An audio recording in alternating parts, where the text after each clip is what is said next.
install. The black stuff? Yeah, the drills from the aluminum shavings.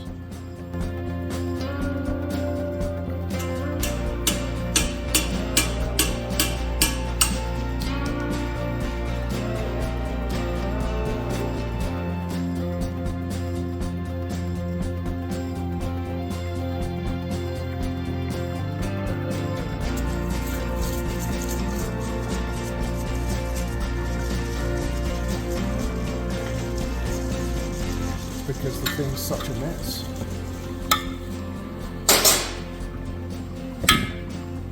It's not really that it's that dirty, it's that messed up from other people.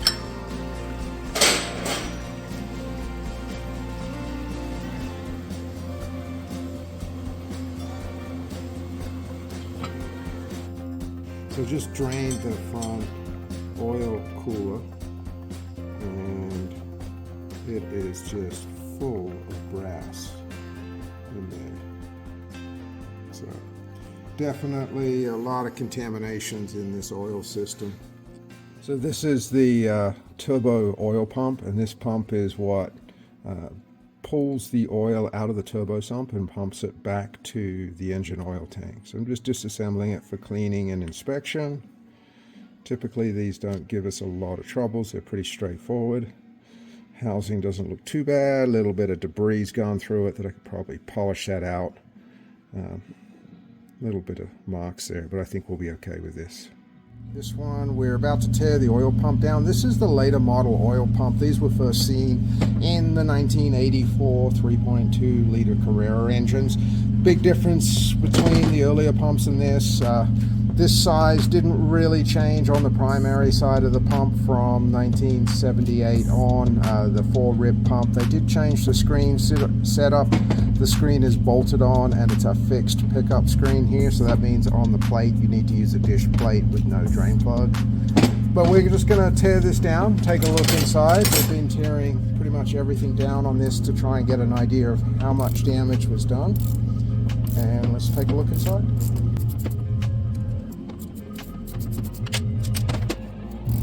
See, it still has the 4-rib designation on the oil pump housings.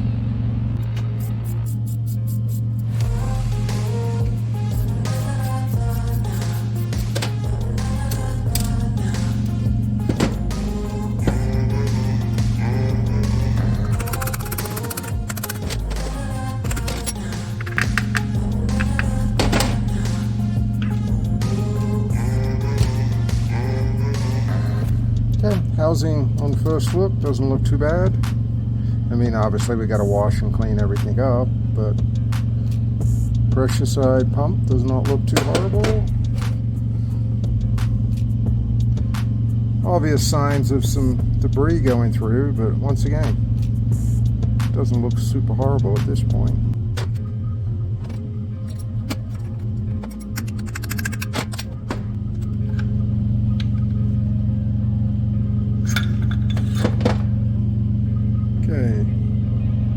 Other housing, big chunk of something went through there, which is where I would expect to see it. This is the scavenge pump housing, so this picks up oil from the sump of the engine, pumps it back to the oil tank through the filter, and big score line in here, probably buff out a little bit, or at least limit it. As long as the gears aren't in too bad shape.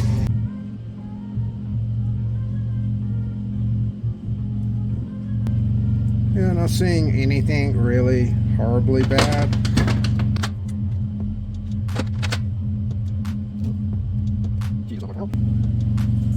Yeah. I'll just use my magnet. These shouldn't be in there super tight. Just oily fingers. Okay, this is where we're more concerned, is wear on this plate. We can see it's had some debris. This is the scavenge pump side. This is the pressure pump side. So there's been some stuff go through there. Can feel it with my fingernail. But I think we could probably just resurface this and save it. I don't see anything here that says I need a complete new oil pump at this time. We'll go ahead and pull the 2 bolts off, get everything cleaned up, and have a good inspection, good thorough inspection when it's all clean.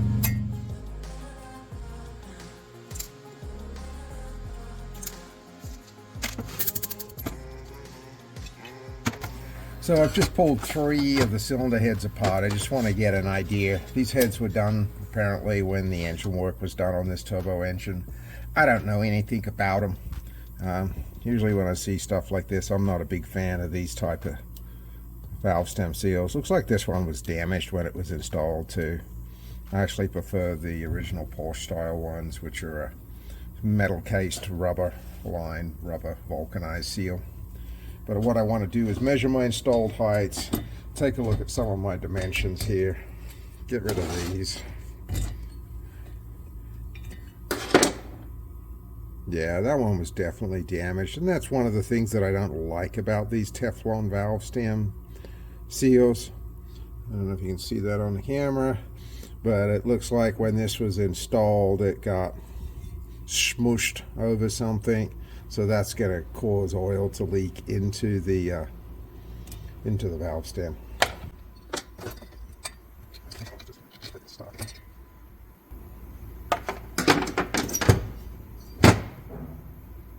Oh, that's a little bit much. Seat placement looks like it's way up here on the edge of the valve.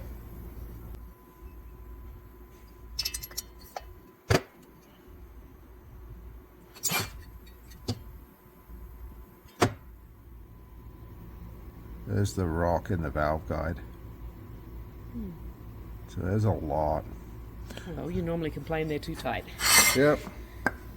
I suspect that might be a problem. Doesn't look like that seat was sealing either. Yeah, see, it's off the end of the valve.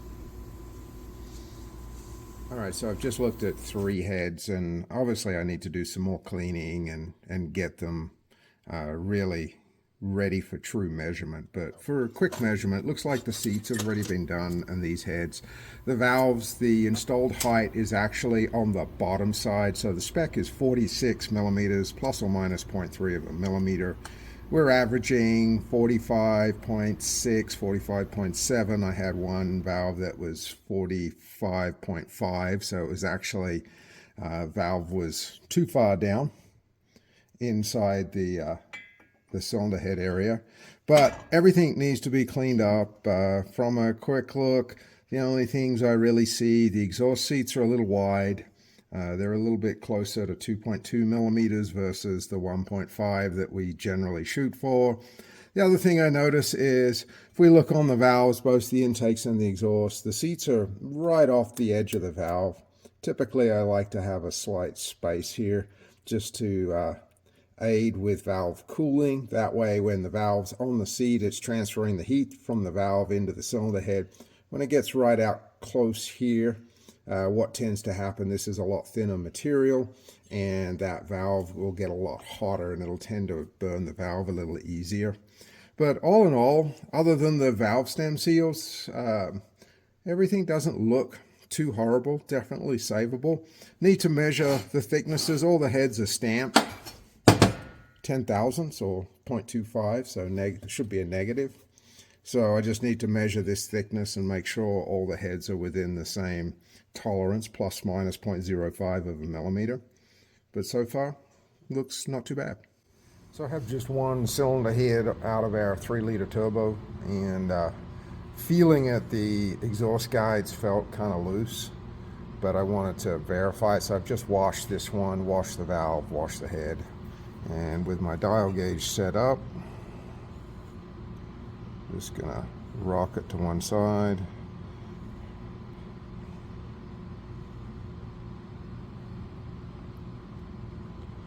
So the wear limit on these is 0.2 of a millimeter, and we're sitting at 0.21. So we are definitely worn out on the exhaust guides.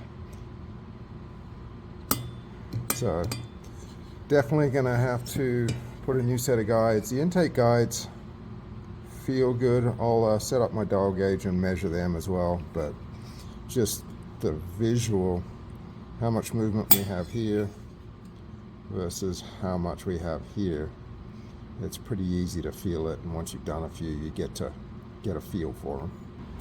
Okay, so I have my intake valve in, and intake valves run tighter than exhaust valves. The wear limit is 0.15, and we're at like 0.14.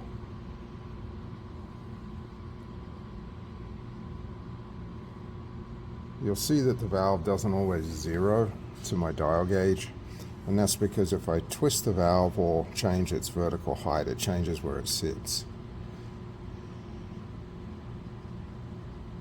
But this is pretty consistent at 0.14, 0.15, so right on the usable wear limit. You could keep running with it, though it'd be a very short-term run. So we have a crankshaft out of our 3-liter turbo, and I've already done a quick measurement on it just to see where it's at, which isn't too bad. And but what I was going to do now was just polish the journals and then remeasure it after we've polished, because there's no point really measuring it without polishing it, because it needs a polish.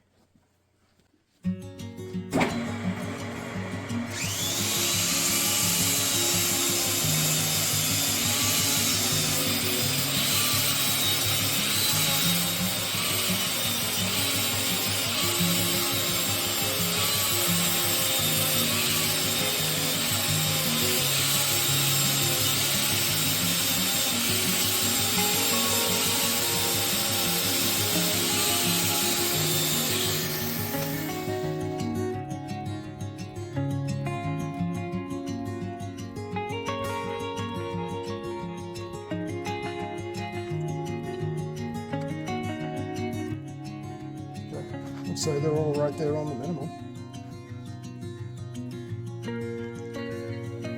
But definitely usable. I'd be okay putting that back in.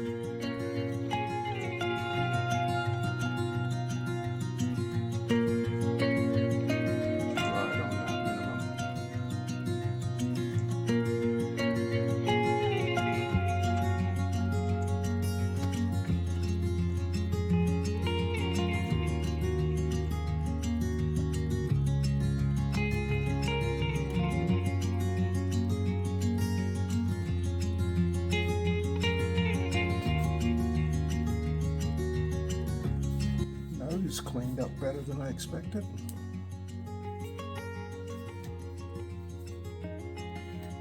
Okay, so all of our journals, what I did is I set my mic on the minimum for a standard, and I use the mic like a feeler gauge. So when I'm passing it through the journal, what I'm doing is feeling how much resistance. Ideally, in a perfect world, the mic shouldn't be able to pass all the way over. But these are definitely got some signs of wear, and I can feel there's a slight resistance like a feeler gauge going over these journals. The other thing I'm looking for is just wear on the journals. Like, we had a lot of debris going through the system, and after the polish I'm just running my fingernail across some of this stuff to see if I can catch my fingernail in any of these grooves. Small little scratches on the journals are not a big deal. When it becomes an issue is when you can catch your fingernail in it. What you don't want to have happen is have the journal, if it's scored or damage your new bearing. So you want to make sure everything's perfectly smooth. And that's why I polish the crank before doing my final measurements. So this one is right on the edge. Especially on the rod journals, they're getting right on the minimums. The mains I'm actually pretty happy with at 56.971 millimeters on my mic.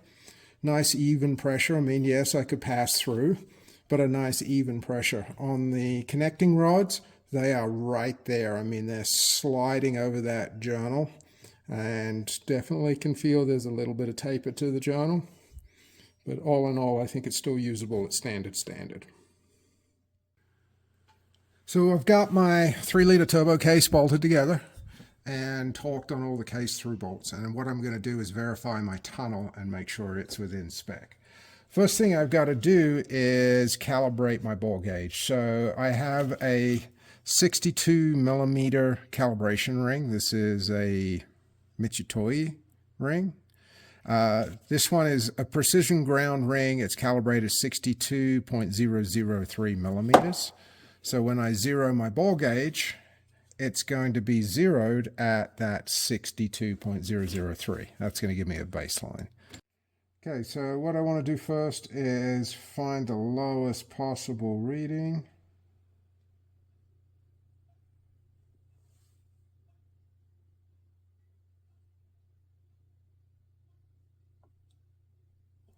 Zero, and then I'm just going to confirm that I have no negative numbers, which I don't. So that means my ball gauge is now set to a calibrated size of 62.003 millimeters. So if I come in on our ball, and what I'm going to do is move it around until I get my lowest possible reading. Looks like 0.62, looking at it upside down. So if we add our 0.003 to that, it's actually 0.65, actually there's 60, so 6.3. Our tolerance on this is 0.019 is the biggest we can be from 62 millimeters. So we're actually out of tolerance with that setting. And what that means is that the tunnel has expanded, and that comes from the crank pressing into it, all the power strokes, the load placed on the engine, all of that will affect the tunnel. I've already measured a little bit further down. They're fairly consistent in and out. They fluctuate 0.01 to 0.02 of a millimeter. But if we ran with that setting, the effect would be a higher bearing clearance. And we can show you how to do the math on the bearing clearance next. So to calculate our bearing clearances, we need to know size of the tunnel, size of the crank journal, and the bearing thicknesses. So we know on this our tunnel was 62.063. Our crank I've already measured on that journal, and our crank was 56.970, and we've just got to measure our bearing half. So the first thing to measure the bearing, I need to put a ball bearing anvil in because the bearing is concave. And I'm just going to verify my zero first. Couple of times. Then I'm going to measure my bearing thickness. I'm using a used bearing right now just because we don't have a new set in for this. Okay, so our bearing thickness is 2.474. So our bearing thickness multiplied by 2, because there's each side, it's going to be 4.948. And then we're going to go plus our crank journal, 56.970 equals 61.918, and then we're going to go minus our tunnel, 0.63. Our bearing clearance is 0.145 millimeters. Now, maximum bearing clearance on this is 0.071. So we can see that our crank clearance is pretty much double right now, with our tunnel being out, our crank being on the minimum, and the bearing thickness installed. Okay, so originally after we polished the crank, we said, well, it's down, but it's not undersized, and it does have some scoring on it, but nothing really horrible. Since the case is out of spec and it's a 4-month turnaround period on that, we spoke with the owner, and made the decision to where we want to get this back to as new as it could possibly be. So that means the crank's going out. We're going to grind the crank, rods and mains 0.25 under, as well as close and hone and line bore back to standard on the case. So that was a decision which I think is the right one to make, especially when we start seeing numbers that are well above the tolerance. It's definitely, if we're going to do it, let's do it the right way the first time.